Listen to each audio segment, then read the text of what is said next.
સુરેન્દ્રનગર જિલ્લાના દસાડા તાલુકાના રણકાંઠે આવેલા ખારાઘોડા ગામમાં નવોદય પરીક્ષાને લઈ અગરિયાના વિદ્યાર્થીઓની સાથે મોટો અન્યાય થયા હોવાની ગંભીર બાબત સામે આવી છે। વર્ષ 2011ની વસ્તી ગણતરી મુજબ ગામની વસ્તી 11,000થી વધુ હોવાને કારણે તેને શહેરી વિસ્તાર તરીકે દર્શાવવામાં આવે છે, જેના લીધે ગ્રામ્ય કોટાનો લાભ મળ્યો નથી। અનેક સ્થાનિક વિદ્યાર્થીઓ મેરિટની હરીફાઈમાં પાછળ રહી જાય છે। આ ગંભીર સમસ્યાના કારણે આજ દિન સુધી એક પણ બાળક ઉત્તીર્ણ થઈ શક્યું નથી। આ અંગે વાલીઓ અને સ્થાનિક આગેવાનો દ્વારા ઉચ્ચ કક્ષાએ રજૂઆતો પણ કરવામાં આવી, ત્યારે અગરિયાઓના શૈક્ષણિક ભવિષ્યને બચાવવા માટે રાજ્ય સરકાર દ્વારા વહેલી તકે યોગ્ય અને સકારાત્મક નિર્ણય લેવામાં આવે તેવી પ્રબળ લોક માંગ ઉઠવા પામી છે।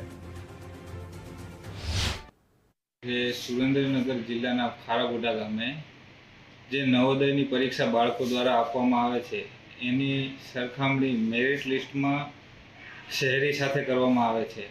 આ સરખામણીની રજૂઆત મારી પાસે આવી છે અને ખરેખર ખારાઘોડા જે ગામ છે એ ગ્રામ્યમાં ગણવામાં આવે છે અને આની સરખામણી ટેકનિકલી મેરિટમાં શહેરી સાથે કરવામાં આવે છે।